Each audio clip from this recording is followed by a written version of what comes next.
Input हो गए थे सब।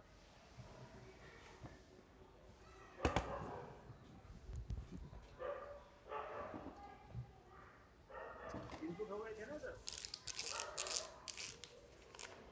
बताइए। Yes sir. डेप्थ सिलेक्टर हो गया था, ट्रांजिस्टर हो गया था।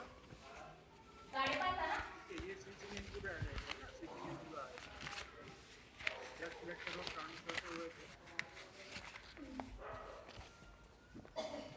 स्विचिंग इनपुट होता है। 3 स्विच हैं इसमें। कोई डाउट किसी को? अभी तक जो जितना भी क्वेश्चन मैंने इसमें बताया अभी तक, इसमें किसी को डाउट?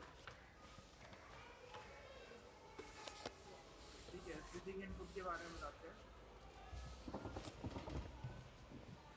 तो इसमें जो स्विचिंग इनपुट्स है वो देखिए, एक स्विच ये नजर आ रहा है आपको, एक स्विच ये है और एक ये।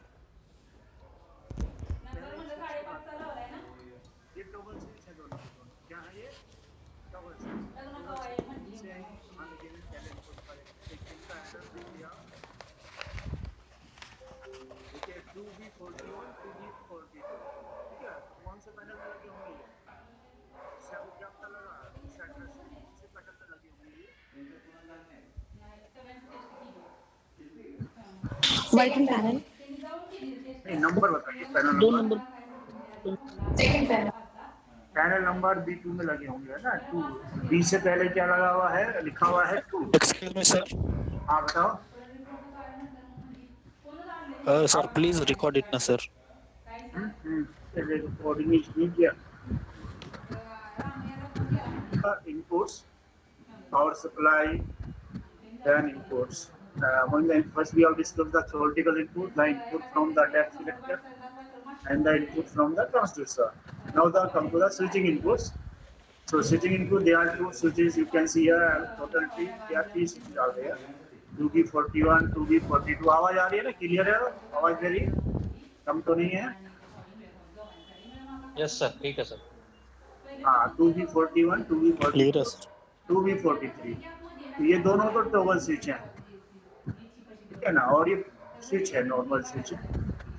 तो ये कहाँ लगे हुए हैं, इन्हों को दिखा देता हूँ मैं। First then I will describe function. First you see where they are fitted. Fitted in the This call panel is box now being number recorded. B2, है ना? Fitted in panel number B2. So as I told you that B2 is the main working panel, right side, and B19 is the left side panel.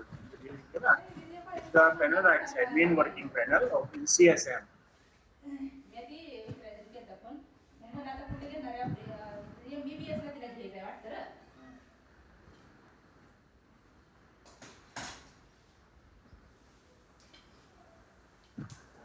ये आपका देखिए depth selector दिखाया था आपको, ये time selector है, स्क्रीनिंग टाइम, और ये टॉगल स्विच ये है, this one the toggle switch, ये टॉगल स्विच है। और ये आपका बैंक सब है, ये भी देखिए बैंक सब वाली ही पोजीशन में है। अभी बताएंगे function. First I will discuss the function of this toggle switch, ये वाले हैं आप 2B41 2B42 और ये 2B43 है, ये वाला स्विच। तो ये टॉगल स्विच है 2 और ये बैंक सब स्विच है, ठीक है? तो अब इसमें जो है आपका पहले नॉर्मली इसका यूज क्या है ना? Wire these operate switch should be operated. तो देखिए यहाँ देखिए क्या लिखा हुआ, स्पीड और एम्प्लीफिकेशन। तो जब भी आप इस स्विच को दबाएंगे थोड़ा स्पीड बढ़ेगा and the gain amplification thrust, lowering thrust will increase. तो whenever there is a hard cushion, hard bed, in normal track should be the green cushion and it should not be hard. जब हम hard cushion बोलते हैं वो नहीं होना चाहिए। Hard cushion कब डेवलप होता है बताइए?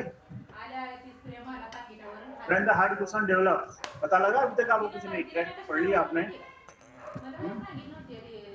When the hard cushion sir उसमें जब डस्ट जमा हो जाता है या फिर केकिंग बन जाता है तब। हाँ हाँ, ठीक है ना? तो उसको उसकी रेमेडी क्या है? सर वो BCM से क्लीन करना या फिर केकिंग को तोड़ना। हाँ, मतलब डीप स्क्रीनिंग है। क्या है डीप स्क्रीनिंग? अगर वो टाइम सेट नहीं कर रहे हैं, देखिए 2 चीज है ये, आप क्रैक मशीन में आप आ गए हैं एज ए टोटलिटी इस कोर्स को अगर आप समझे, इसको अगर समराइज करें, अगर हम पूरे कोर्स को अगर समराइज करें, पूरा निचोड़ निकालें, उसका पूरा एब्स्ट्रैक्ट निकालें, इस कोर्स का मतलब यही है जो आपकी मशीन है उसको आप प्रॉपर मेंटेन रख रहे हैं नहीं रख रहे हैं, ठीक है, और टाइमली जो भी मेंटेनेंस प्रिस्क्राइब है वो आप उसको कर रहे हैं या नहीं कर रहे हैं, ठीक है। तो कोई भी चीज हो, चाहे आपके घर की साइकिल ही क्यों ना हो, आपका स्कूटी मोटरसाइकिल क्यों ना हो, आपकी कार ही क्यों ना, 4 व्हीलर ही क्यों ना हो, है ना, इसी तरह से मशीन है। तो जो उनका शेड्यूल प्रिस्क्राइब्ड है, अगर वो शेड्यूल आप टाइम से नहीं फॉलो करते तो क्या होगा, फेल्योर होता है। क्या होता है, फेल्योर। तो उसी तरह से ट्रैक का भी प्रिस्क्राइब्ड है। अगर 10 से 15 साल के बीच में आप वो जो भी टाइम है, 10 साल है या जीएमटी की टर्म है, जीएमटी जो भी है, वो अगर आप नहीं करेंगे तो क्या होगा हमारा, वो हार्ड क्वेश्चन बन जाएगा। तो हार्ड क्वेश्चन बन जाएगा तो फिर इसमें आप जो भी पैरामीटर्स हैं खराब हो जाएंगे तो मेंटेन नहीं हो पाएंगे मशीन से, हार्ड क्वेश्चन डेवलप हो जाएगा। तो लेकिन अब क्या होता है ना, कई बार अगर हार्ड आप देख रहे हैं कि आप किसी सेक्शन में गए और थ्रू आउट आपको हार्ड क्वेश्चन नजर आता है, तो आप उसको रिफ्यूज कर सकते हैं कि हमको यहाँ काम नहीं करना है, ठीक है, वो तो बिलीव है ही नहीं है आपका कि हार्ड क्वेश्चन में आप काम करेंगे। लेकिन आप वो पूरा सेक्शन ओके है, बट क्योंकि कहीं पासिंग वो होता है ना, क्या बोलते हैं, ट्रैश होता है, जहाँ वो पास करते हैं ट्रैक को ना, गांव के लोग होते हैं, गांव के बीच में ट्रैक पड़ जाता है, तो वहाँ लोग करते हैं ट्रैक को क्रॉस करते हैं ऊपर से, तो वहाँ हार्ड क्वेश्चन डेवलप हो जाता है। वो 10 मीटर का भी पोर्शन हो सकता है, 20 मीटर का भी हो सकता है, 50 मीटर का भी हो सकता है। अब ये थोड़ा कि आप उसको छोड़ देंगे, है ना, कि भैया हम नहीं यहाँ काम करेंगे। तो उस इन दैट केस इसमें थोड़ा असिस्टेंस दिया हुआ है। अगर वो beyond with in that limit है कि मशीन उसको थोड़ा असिस्टेंट देकर के स्पीड का या लोडिंग थ्रस्ट का अगर वो टैकल हो जाती है तो कोई बात नहीं है। तो हार्ड क्वेश्चन के केस में जैसे लेवल क्रॉसिंग है, बीच बीच में कई बार वो लेवल क्रॉसिंग की ओरालिंग कराते हैं, वहाँ तो ऑलवेज हार्ड क्वेश्चन मिलेगा ही मिलेगा आपको, ठीक है, क्योंकि वो तो करते हैं कि खोलेंगे थोड़ा उसको ओरालिंग कर देंगे उसकी, ग्लास भी अगर डाल दिया है तो मतलब फिर भी हार्ड क्वेश्चन थोड़ा होता रहता ही है, वहां आप इसको कर देंगे। पॉइंट एंड क्रॉसिंग्स है, जहाँ स्विच या सॉरी क्रॉसिंग पोर्शन होता है, वहाँ बहुत ही स्पेसिंग उस तरह की होती है, हाथ जो भी ग्लास भी अगर पड़ा हुआ है उसमें तो टाइट होता है, वहाँ भी आपको थोड़ा लोडिंग स्पीड चाहिए, आपको थोड़ा थ्रस्ट चाहिए, तो उसी के लिए थ्रस्ट और लोडिंग स्पीड को इंक्रीज करने के लिए ये वाले 2 स्विच लगे हुए हैं। तो जब भी हार्ड क्वेश्चन हार्डवेयर आए आप इसको ऑपरेट करेंगे तो थोड़ा स्पीड और थोड़ा थ्रस्ट लोडिंग थ्रस्ट बढ़ जाएगा। तो ये काम है 2B41 और 2B42 का, ठीक है। तो ये बेसिकली आपको कब ऑपरेट करना, हार्ड क्वेश्चन के उसमें, अदरवाइज नहीं करना है। फिर ये 2B43 ये बैंक अप होता है, कंप्लीट अप होता है। तो बैंक अप या कंप्लीट अप का मतलब क्या हुआ, एवरी टाइम टैंपिंग यूनिट को जब लॉक करना है या अनलॉक करना है, क्योंकि जब आपका अनलॉक है टैंपिंग यूनिट तो आपको जो लॉक होते हैं उस केस में, जैसे आपने वर्किंग पोजीशन है उस केस में आप लॉक लगाएंगे तो लॉक फिट नहीं हो पाएंगे, तो लॉकिंग कंडीशन थोड़ी ऊपर होती है, तो बैंक्स को थोड़ा ऊपर ले आना पड़ता है, तभी वो लोग अप्लाई हो पाएंगे, चाहे वो पिन वाले साइड वाले लॉक हो, चाहे वो लीवर वाले लॉक हो, या लॉक है ये लोग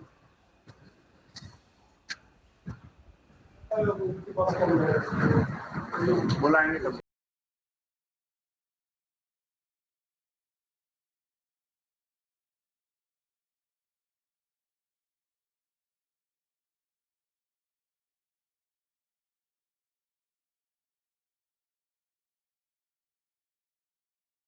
बना हुआ है, मतलब वो सर कैसे स्विच है?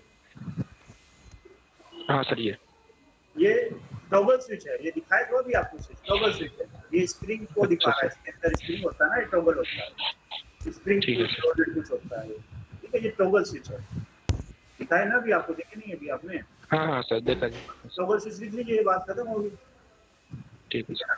टॉगल स्विच लिखिए। अब जो मैं इन्फॉर्मेशन तो मैं बोल रहा हूँ ना आपको, क्या इन्फॉर्मेशन है वो चीज आपको लिखनी है, वही मैंने आपको बोला था, ठीक है भाई। एज ए फंक्शन, अभी मैं इस स्विच का केवल फंक्शन बता रहा हूँ, तो एज ए फंक्शन आपको बता दिया मैंने कि हार्ड क्वेश्चन के केस में स्पीड और थर्स्ट को इंक्रीज करता है, ये हार्ड क्वेश्चन में यूज होता है, नॉर्मल ट्रैक में आपको यूज नहीं करना है, ठीक है। और स्विच का काम बता दिया आपको कि जब टैंप यूनिट को लॉक करना हो, अनलॉक करना हो, तब आप इसको करेंगे, टैंप यूनिट खुली अब जाएगा तो आपका टैंप यूनिट अनलॉक हो जाएगा,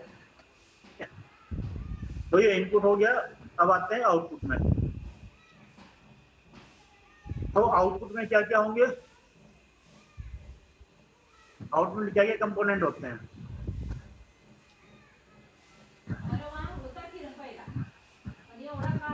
बताइए। अभी तो एक लाइनिंग सर्किट आपको बताया है ना, तो बताइए क्या होते हैं आउटपुट में। आउटपुट का पार्ट बताइए क्या होता है।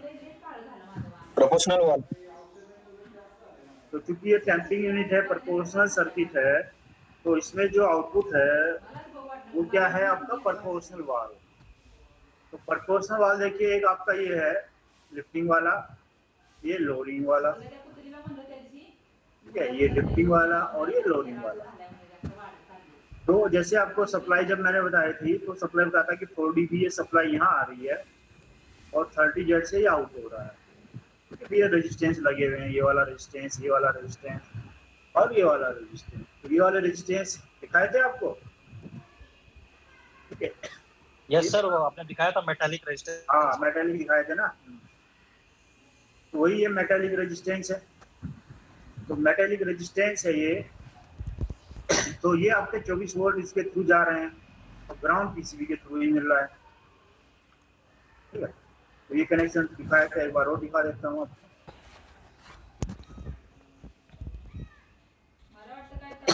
देखिए ये है आपका, देखिए ये कनेक्शन है, ये कनेक्शन है 24 4D पे 24 वोल्ट इन होती है, फिर ये फ्यूज के द्वारा आउट होती है 30 जेड से। यही रजिस्टेंस दिखाए थे आपको जो अलग अलग थे। पर्पस वाल पे जाते हैं और ग्राउंड जो है वो ट्रांजिस्टर के थ्रू मिलता है। अब ये ट्रांजिस्टर ये उसी तरह का सर्किट है, ये और ये ऑप एम्प है, इन्वर्टिंग है, और ये ट्रांजिस्टर, ये कॉम्बिनेशन सर्किट से सिमिलर उसी तरह के पैटर्न पे वर्क कर रहा है जैसा आपको EK 813 में बताया था कॉम्बिनेशन का। तो इस ट्रांजिस्टर की कंडीशन क्या है? पॉजिटिव, जीरो और या निगेटिव होगा तो ये ऑपरेट नहीं होगा। तो ये ट्रांजिस्टर ऑपरेट होगा तो पर्पस वाल ऑपरेट होगा। जब ये इस तरह से कनेक्ट रहेगा तो ये आपका लिफ्टिंग वाला पर्पस वाल कनेक्ट होगा, टेम्परेचर ऊपर जाएगी। जब ये कॉन्टैक्ट का रिले इधर आ जाएगा तो लोडिंग वाला कनेक्ट हो जाएगा तो टेम्परेचर नीचे जाएगी। लेकिन दोनों ही कंडीशन, चाहे टेम्परेचर ऊपर जा रहा हो या टेम्परेचर नीचे जा रहा हो, इसके बेस पे क्या होना चाहिए? पॉजिटिव। क्या होना चाहिए? क्या होना चाहिए? हाँ, पॉजिटिव। और ये कौन सा ट्रांजिस्टर? NPN। NPN। तो कितनी मिनिमम वोल्टेज चाहिए बताओ? ये ट्रांजिस्टर है तो कितनी मिनिमम वोल्टेज बेस पे चाहिए कि ये ऑपरेट हो जाएगा? 0.7 सर। हाँ, सिलिकॉनिक गैस में 0.7 सर। हाँ, सिलिकॉनिक गैस में 0.7 और जर्मेनियम गैस में 0.3। 2.7 सर। हाँ, ये आपको बता रहा हूँ मैं केवल। बाकी पॉजिटिव वोल्टेज यहाँ होनी चाहिए। कंडीशन क्या है कि यहाँ पॉजिटिव वोल्टेज होना चाहिए। यहाँ बेस पे अगर जीरो या नेगेटिव रहेगा तो ट्रांजिस्टर ऑन नहीं होगा। ट्रांजिस्टर ऑन नहीं होगा तो पर्पस वाल्व भी ऑपरेट नहीं होगा। अब चाहे टेम्परेचर नीचे जा रहा हो चाहे टेम्परेचर ऊपर जा रहा हो, दोनों ही केस में ये ट्रांजिस्टर ऑपरेट होता है। क्योंकि लोडिंग के केस में ये वाला लोडिंग वाला पर्पस वाला ऑपरेट होता है bye series contact of relay RE2, और लिफ्टिंग के केस में ये वाला बाय डिफॉल्ट कनेक्ट रहता है। बाय डिफॉल्ट कौन सा कनेक्ट रहता है? लिफ्टिंग। इसलिए नॉर्मल केस में टेम्परेचर ऊपर ही रहता है, ठीक है? तो ये इसका कनेक्शन है प्रोपोर्शनल वाल्व का, ठीक है? पर्पस वाल्व की वोल्टेज और करंट रेटिंग आपको बताई थी मैंने, 24 वोल्ट 750 मिली एम्प, ठीक है?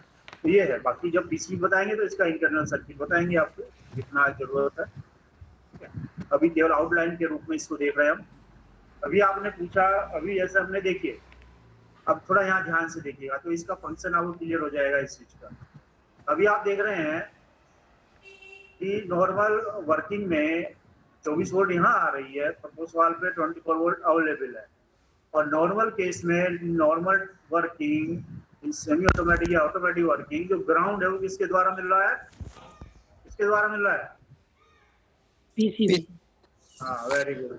तो during tamping, during working 24 volt तो डायरेक्ट रहेगा, लेकिन जो ग्राउंड मिलेगा वो इसके थ्रू मिलेगा पीसीबी के द्वारा। मतलब कंट्रोल वर्किंग हो रही है, कंट्रोल लोडिंग, कंट्रोल लिफ्टिंग। लेकिन जब आप बैंक सब दबाएंगे, देखिए बैंक सब आप दबाएंगे तो बैंक सब किसके लिए दबाएंगे? लोडिंग के लिए, लिफ्टिंग के लिए? लोरिंग लिफ्टिंग लिफ्टिंग के लिए भाई एंड सभी बोल रहे हैं, आप लोडिंग बोल रहे हैं। देखिए तो लिफ्टिंग लिफ्टिंग वाला कनेक्टेड है। देखिए लिफ्टिंग वाला लिफ्टिंग, लिफ्टिंग इधर ये लिफ्टिंग। तो जब आप इसको दबाते हैं तो बेसिकली पीसीबी बाईपास हो जाती है और जो ग्राउंड मिलता है वो रेजिस्टेंस के थ्रू ग्राउंड मिलता है। इसलिए जब भी आप ये लिफ्टिंग करते हैं ना तो कंट्रोल हट गया तो थोड़ा जर्क के साथ जाएगा, थोड़ा स्पीडी ऊपर जाएगा। ठीक है, तो समझ रहे हैं? अभी तो नॉर्मल केस में जो ग्राउंड मिल रहा था वो पीसीबी के द्वारा मिल रहा था, मतलब कंट्रोल हो रहा था। लेकिन जब भी आप बैंक्स अप दबाएंगे तो दोनों तरफ के जो लिफ्टिंग पर्पस वाल्व हैं उनको डायरेक्ट मतलब इस रेजिस्टेंस के द्वारा डायरेक्ट ग्राउंड मिल जाता है। तो इस केस में जब आप लिफ्टिंग कर रहे हैं तो then both purpose are working just like a DC valve. दोनों ही valve just like DC valve भी काम करते हैं, क्योंकि जब कंट्रोल मूवमेंट ट्रांजिस्टर के द्वारा कंट्रोल खत्म हो गया तो ये क्या हो गया, एक तरह से डीसी वाल्व भी हो गया ना। तो इसलिए देखेंगे आप जब भी बैंक्स अप करेंगे तो जर्क के साथ मूवमेंट जाएगा, फट से ऊपर जाएगा, जर्क की मूवमेंट। क्योंकि उस केस में जब आप इस स्विच को दबा दे रहे हैं तो पीसीबी बाईपास हो जाती है और it behave just like a normal DC valve की तरह से काम करता है, इसे जर्किंग आता है। तो जर्क जब ये के साथ every time when you are locking and unlocking you are giving the jerk and which is मतलब giving a bad impact on the damping unit cylinder, क्योंकि हैवी यूनिट है और एवरी टाइम आप जब जर्क देते हैं तो ये बैड इम्पैक्ट डालता है। तो इस बैड इम्पैक्ट से ओवर द टाइम्स क्या इफेक्ट होता है, जो सिलेंडर का जो डैम्पिंग यूनिट के साथ जो अटैचमेंट होता है नट बोल्ट वो निकल जाता है, वो लूज हो जाता है। और जब लूज हो जाता है, अगर बीच में इसको आपने टाइट नहीं किया, टेक केयर नहीं किया, तो कई एक समय ऐसा आएगा कि टेम्परेचर नीचे आ जाएगा और जो सिलेंडर का पिस्टन इससे बंधा हुआ था वो ऊपर चला जाएगा। ठीक है, उसका बैड इम्पैक्ट बता रहा हूँ क्या होता है। ऑल द टाइम अगर आपने इसको ध्यान नहीं दिया तो एक समय ऐसा आता है कि टेम्परेचर नीचे ही रह जाता है और सिलेंडर आपका ऊपर चला जाता है। ये फेलियर भी कई बार फेस करना पड़ता है। तो ये फिर जब प्लासर ने फिर इसको कंसीडर किया कि bad impact of this switch, तो उसने इसको मॉडिफाई कर दिया। इसमें टेम्पिंग एक्सप्रेस में आगे की मशीनों में वहां उसने और थोड़ा रेजिस्टिव नेटवर्क और लगा दिया उसने, ताकि ये जो जर्किंग मूवमेंट था इसको खत्म कर दिया उसने। ठीक है, और इम्प्रूवमेंट कर दिया यहाँ।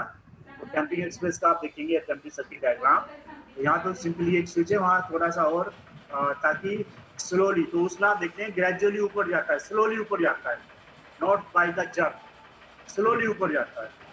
तो जो जर्क था वो खत्म कर दिया टेम्पिंग एक्सप्रेस में एंड ऑनवर्ड्स। क्योंकि ये प्रॉब्लम मैंने बताई, अगर आपकी ब्लूमैटिक मशीन में या सीएसएम में ओल्ड वर्जन में पोस्टिंग हो जाती है तो इस चीज़ का ध्यान रखिएगा। एक समय ये होता है वंस इन ए वाइल 6 महीने में इस तरह का फेल्योर आ जाता है कि सिलेंडर का पिस्टन है, सिलेंडर का पिस्टन ऊपर और टेम्प जाता है। ठीक है, तो पुरानी वाली मशीन पे आपकी पोस्टिंग हो जाएगी, थोड़ा ध्यान रखिएगा इस चीज़ का। ठीक है, तो इसको बैंक्सअप करते हैं, डीसी वाल्व काम कर रहा है, तो डीसी वाल्व काम कर रहा है तो जर्किंग मूवमेंट के साथ ऊपर जाता है। ठीक है, अब इधर आ जाइए सैटेलाइट में। देखिए सैटेलाइट में ये आपका फॉरवर्ड मूवमेंट आपका इसके द्वारा हो रहा है, पीसीबी के द्वारा, AK24 की पीसीबी है ये। और जो रिवर्स मूवमेंट होता है वो डीसी वाल्व, ये डीसी वाल्व की तरह से काम कर रहा है। सैटेलाइट मूवमेंट डीसी वाल्व काम कर रहा है। ये सैटेलाइट में जो है 2 कॉइल हैं, इसमें देख रहे हैं कि दोनों की लिफ्टिंग और डाउन दोनों पीसीबी के द्वारा कंट्रोल्ड है, लेकिन इसमें ओनली फॉरवर्ड मूवमेंट आपका पीसीबी के द्वारा कंट्रोल्ड है। और जो रिवर्स मूवमेंट है वो joystick purposely literally DC valve, लेकिन इसमें अप एंड डाउन मूवमेंट तो है नहीं, इसमें फ्रंट और मतलब फॉरवर्ड मूवमेंट है। रिवर्स वाला कम जरूरत पड़ती है। ठीक है, केवल लॉक करने के लिए या सेटिंग करने के लिए पोजीशन पड़ती है इसकी। जॉयस्टिक ऑपरेट करते हो, जो से ये ऑपरेट होता है और ये आपका डीसी जो रिवर्स वाली कॉइल है पीछे आ जाएगा। बाकी जो फॉरवर्ड मूवमेंट है वो होता है उसी में मूवमेंट में वो काम करता है। तो ये आपका सेट का कनेक्शन फॉरवर्ड का और रिवर्स का। तो फॉरवर्ड में सैटेलाइट कंट्रोल पीसीबी जो AK24 है, ठीक है, उसके द्वारा कंट्रोल है फ्रंट पोजीशन में। तो AK16 और AK24 में बेस सर्किट AK16 का ही होता है, केवल 20-25% का मॉडिफिकेशन होता है, वो बता देंगे आपको। बाकी सर्किट जो होता है सेम ही होता है। इसमें केवल आपका फॉरवर्ड मूवमेंट भी पीसीबी के द्वारा कंट्रोल है सैटेलाइट का, रिवर्स मूवमेंट पीसीबी के द्वारा कंट्रोल नहीं होता, वो प्रोग्रामर के द्वारा ट्यूबवेल या जॉयस्टिक के द्वारा कंट्रोल होता है। ठीक है, तो ये प्रोपोर्शनल वाल्व के कनेक्शन है, यही मेजर इसका आउटपुट वाल्व है और इसके साथ कोई डीसी वाल्व और नहीं लगा होता, जैसे लाइनिंग लैंडिंग में आपको सर्वो वाल्व के साथ डीसी वाल्व भी लगे होते हैं, आपने देखा होगा, है ना, सर्किट देखा होगा हाइड्रोलिक्स। लेकिन प्रोपोर्शनल वाल्व में केवल प्रोपोर्शनल वाल्व ही यूज होते हैं। एक आपका सपोज लिफ्टिंग वाला है और ये लोअरिंग वाला है, ये लोअरिंग वाला है, ये लिफ्टिंग वाला है, ये फॉरवर्ड है और ये रिवर्स है। तो लिख लेंगे भी आप, जहाँ थोड़ा ये मिसप्रिंट है, क्लियर नहीं है, तो ये आप लिख लीजिए इसको, ठीक है, कि लोग फॉरवर्ड कौन सा है, रिवर्स कौन सा है, लोअरिंग कौन सा है, लिफ्टिंग कौन सा है, तो लिखा हुआ देखिए आप। ठीक है, तो ये लिफ्टिंग प्रोपोर्शनल वाल्व 1S90, ये आपका लोअरिंग प्रोपोर्शनल वाल्व, ठीक है, ये और ये आपका ये देखो लोअरिंग है ये वाला, ये आपका लिफ्टिंग है प्रोपोर्शनल वाल्व। और देखिए ये कनेक्टर्स देखिए, चूंकि पीसीबी कहाँ लगी हुई है आपकी, पीसीबी कहाँ है,